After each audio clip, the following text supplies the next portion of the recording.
everybody, and we are back with Nico Di'Angelo Adventures made by Smith. This is chapter 6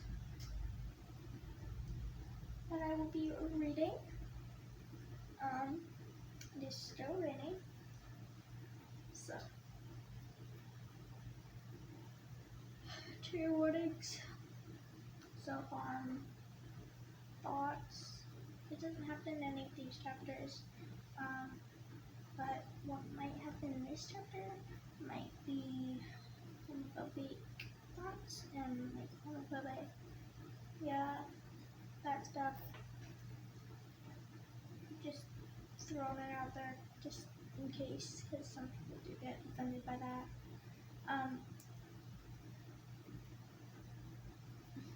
Most of these characters go to Chris Jackson and the Olympians from the amazing author Riordan.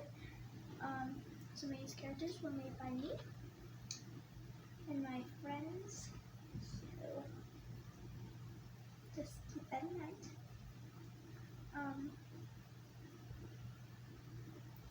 So yeah, let's get on with the show. Nico Di'Angelo Adventures, made by Di'Angelo. Narrated by Di'Angelo. Narrated on August 8th, 2025.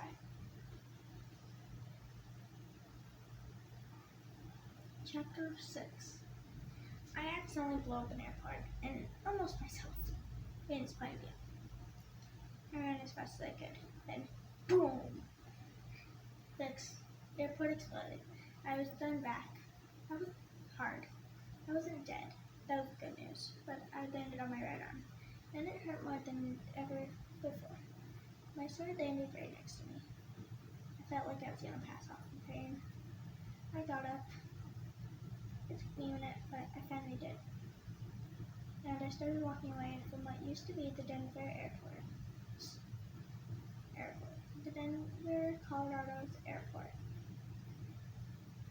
It was open flames. My arm was basically my only injury other than a few bumps and scratches. Eventually, I saw Nico. Nico? Nico saw me and ran up to me. And then did the unexpected. He hugged me. I winced in pain.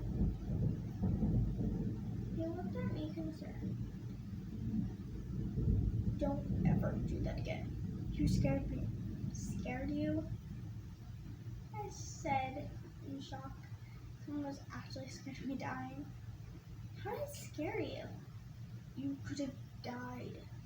And you're asking me how you scared me? You would have actually cared if I died? Well, yeah, you helped me. And basically sacrificed yourself to save me. It would be wrong if I didn't care. Oh. I didn't know someone who I just met could feel that way. But I should probably get going, and your family. I should probably get going. And your family's probably worried. I actually don't have a family I can go to necessarily. What happened? My mom died when I was younger. And my brother, well, he went on a quest and it didn't turn out. Well, let's just say someone didn't keep the promise. I remember feeling way too well. My sister had chosen the hunting for Artemis, and Artemis went missing right after this girl and left, fell off a cliff. My sister and another hunter and a girl called Thalia and a sailor named Theodore and this boy named Percy Jackson. Wait, like Percy Jackson, son of Poseidon, Big Shot, and his best friend, daughter Athena. Even though the whole camp thinks they're dating. And and by your grace, daughter of Zeus. Wait, she's not a tree anymore? Yeah, I guess, but what do you mean a tree? And if I know this, how do you not, and you've been a Camp Half-Blood? Well, I kind of ran away when I was 8. I go back sometimes to help in the infirmary and archery and music lessons, or really anything that needs help or is low on counselors. Wait, did you teach children safety and training? Yeah, why?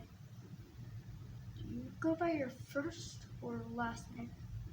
Both, but the campers like to call me by my nickname, and well, basically everybody calls me by my nickname.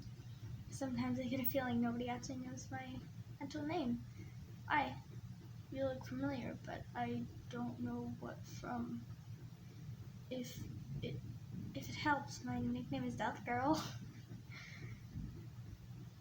Oh my gods. I do know you. Oh, from where? I only stay at camp about a week at max.